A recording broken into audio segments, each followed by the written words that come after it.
What is the scariest true story you know? I grew up in a funeral home. I helped out in the office. When I was about 15, we got a call from a man whose wife and infant baby had been murdered in cold blood. There were very few clues. It made headlines. Cops set up surveillance at the viewing. It was heartbreaking as the mother was holding the baby in her arms. I was asked to take the flower cards and periodically get the husband and ask if he recognized the names.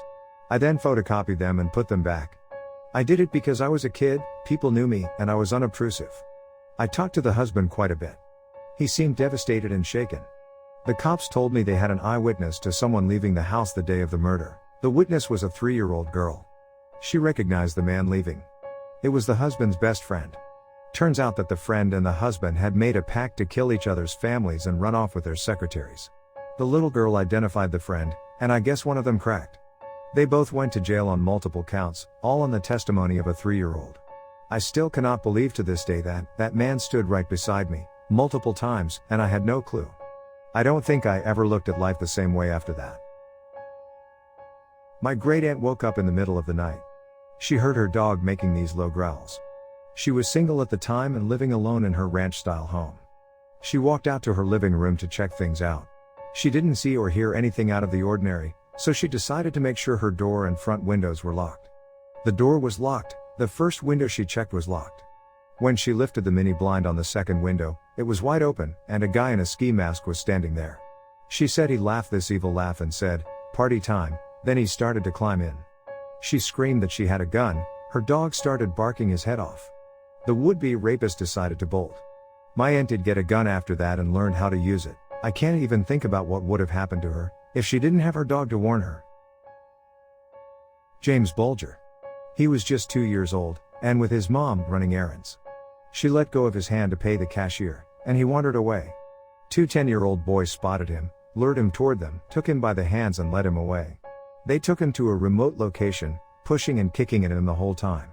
Some people questioned the 2 kids with the crying toddler. They lied, saying he was their brother and nobody intervened further. They took him to a secluded spot and tortured him. I don't want to recount the torture details. It's just too gruesome. They left his body on some railroad tracks hoping that being run over by a train would make it look like an accident.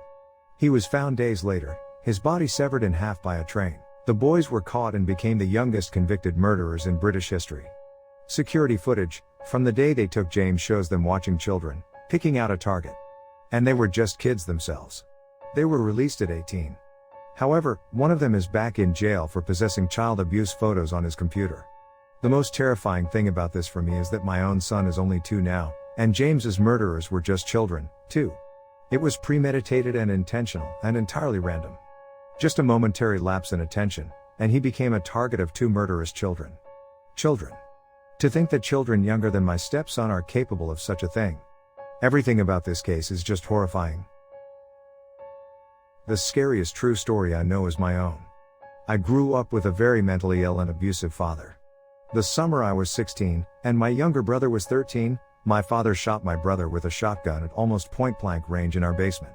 Thankfully, it missed his heart by 2 inches, and he is still alive today. I came home that evening to find my stepmother cleaning the blood off the tile floor like there was nothing to see. It was the most terrifying and surreal thing I've ever experienced. One would believe attempted murder would be enough to terminate custody rights, but alas, the police chalked it up to accidental. My brother and I were too frightened of our father to say otherwise. So at 18 and 15, respectively, my brother and I packed up and left the state, never to speak to our father again. To this day, little bits of shrapnel still surface in my brother's chest. I had a guy tell me a story a couple decades ago about how he was hiking in an area in South America and wandered away from other hikers in the area. The ground was wet, and without warning, it gave away. He got sucked into a fast-moving underground river, pitch black, completely submerged, and at the mercy of the current as it buffeted him against the sides of the tunnel. After some time, the current subsided, and he realized he was in a larger pocket, still pitch black and submerged. He said that even as he struggled to hold his breath, he didn't panic and realized that the water had to keep moving somewhere. Hence, he moved around until he found another tunnel that sucked him in. At one point, he began to see the light, so he punched upwards, broke through the ground and pulled himself out, soaking wet, gasping for air, and a bit of a distance from the other dry hikers, who were somewhat bewildered when they saw him limping up to them. I read some survivor stories, and I had nightmares. It was horrible. 3, in particular, stuck with me. One was a 7 or 8-year-old girl.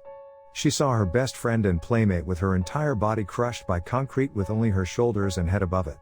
She still had a lollipop in her mouth like she didn't know what happened.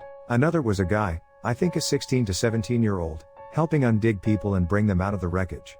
He saw a dad holding his daughter, crying his eyes out while the back of the girl's head was broken open with her brain on the ground next to her. The last was a 9-ish-year-old girl who went to find her mom after it happened. There was a PTA meeting going on at the time, so there were many parents at the scene.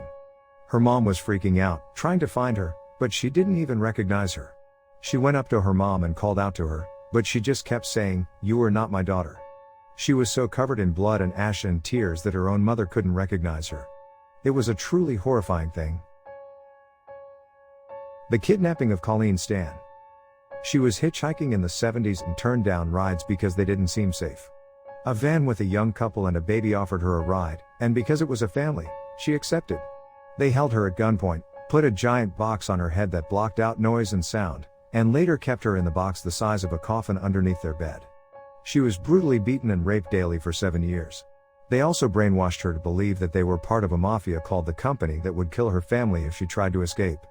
Eventually, the wife helped her escape and received immunity for testifying against her husband at trial. The case is known as the girl in the box. I lived next to a murderer. Faye Swetlick was 6 years old when she was kidnapped out of her front yard. It was all over the news. I had news crews, cops, even the FBI all over my townhouse complex. My fiancé and I met with the FBI 3 times. They searched our home and everything. I remember clear as day, my fiancé FaceTimed me as the cops were digging through the trash cans directly in front of my townhouse. They pulled out her boot and a bloody knife. Then they found her body, dumped maybe 300 feet from my house. He had watched them find the murder weapon. Dumbass put it in a trash bag along with his other mail. He went to his back porch and opened his own throat. It's crazy. I had conversations with the guy. I never knew he was a psycho. This all happened a year ago. Growing up, one of my best friends had an aunt that was the sweetest, most generous woman you could possibly know. She started dating a man that fell in love with her, because of how sweet and kind she was. But, after a month or so of being together, he accused her of being too nice to other people. So, he bludgeoned her until she was unconscious and cut her heart out of her chest while she was still alive. He thought that it was the worst example of sheer disrespect that she would exhibit kindness towards other people when she was in a committed relationship. He believed he owned all of the goods she had to give, and by being nice to people that weren't him, she may as well have been cheating with the whole town. He killed her for being the person he knew her to be when they started dating. The fact that people like him exist, is terrifying to me. A woman who went to my regular pub was out with her friend during the day, and in the evening, she missed a bus home and ended up in another pub. She was tipsy and ended up going home with a man who lived with another male. They both had an obsession with serial killers and murdered her, and after they killed her, they chopped her body up. They spent the next week putting her body in plastic bags and hiding them in bushes, etc. They were caught pretty quickly and thankfully are in prison for life. The day she went missing, I saw her in the pub with her friend and stood in the smoking area with her laughing about a pigeon who was chilling too. I have a video where she is in it, and she makes a joke, just hours before her death. I think about her nearly every day. It's something that is sort of traumatizing, and she did not deserve such a cruel ending to her life. When I was 7, I was raking rocks in my aunt's front yard, and a beat-up pickup truck pulled up. The man got out, fiddled with something under the hood and then closed it. He asked me, "Hey kid, do you know how to pop a clutch?" Spending my childhood on a farm, I did know how indeed. "Yes," I responded, "give me a hand real quick," he said. So I started walking towards his truck. My mom called out to me from the garage at the last second, and I turned around to see what she wanted. I heard the door slam, the truck start, and he drove away. That memory never really came up until one day, about 30 years later, I jumped up after laying down to go to bed when out of nowhere it came back, and it hit me, this guy was trying to kidnap me. What the duck? What bullet did I dodge? I mean, you ever have a memory come back, and you get scared? I mean, scared over the memory? I was shaking for at least a half hour over it. It's still freaking me out thinking about it. My mother's friend left her abusive husband. She met my mother while working at a women's shelter. They were really close, and my mother fought so hard to get her somewhere safe. They did everything right. She helped her file divorce papers. And then, one morning, my mom couldn't get her on the phone. They had plans to meet for lunch. She checks the newspaper and calls in sick to work, which she never did. She sat me down in tears and told me what happened. Her friend was home with her son when her ex broke in. He killed her and left the baby there, in his mother's blood. And then he hung himself outside of Rayleigh's. Last I heard, their almost 2-year-old went to live with his uncle. I can't imagine how terrifying it was for the baby to cry to himself, in his mother's blood, for almost 2 days until he was found. A woman I worked with a few years ago told me how her life had changed drastically. She went from having a decent job to becoming an alcoholic and working as a cleaner. She had planned to move to Spain with her husband and young daughter and had a great job lined up out there. The plan was, her husband and daughter would fly over first, and she would fly over a week or 2 later, due to finishing her old job a little later than planned. Her husband rang her on the day he arrived and said the house was lovely and the furniture had arrived by ferry, etc.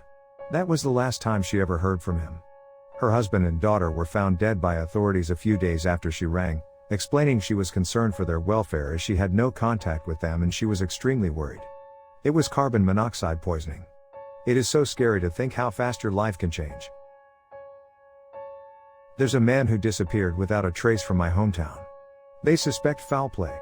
He was out for a night on the town and was last seen by security cameras walking home from the bar. The police posted a video on YouTube a year ago pleading for anyone with information to come forward. I checked the comment section and found words of sympathy, except for one comment that made my blood run cold. Don't bother looking for him, that dude is long gone. After all, they burned him alive in a sleeping bag. Police looked into the comment but couldn't locate the person who wrote it. The man is still missing to this day.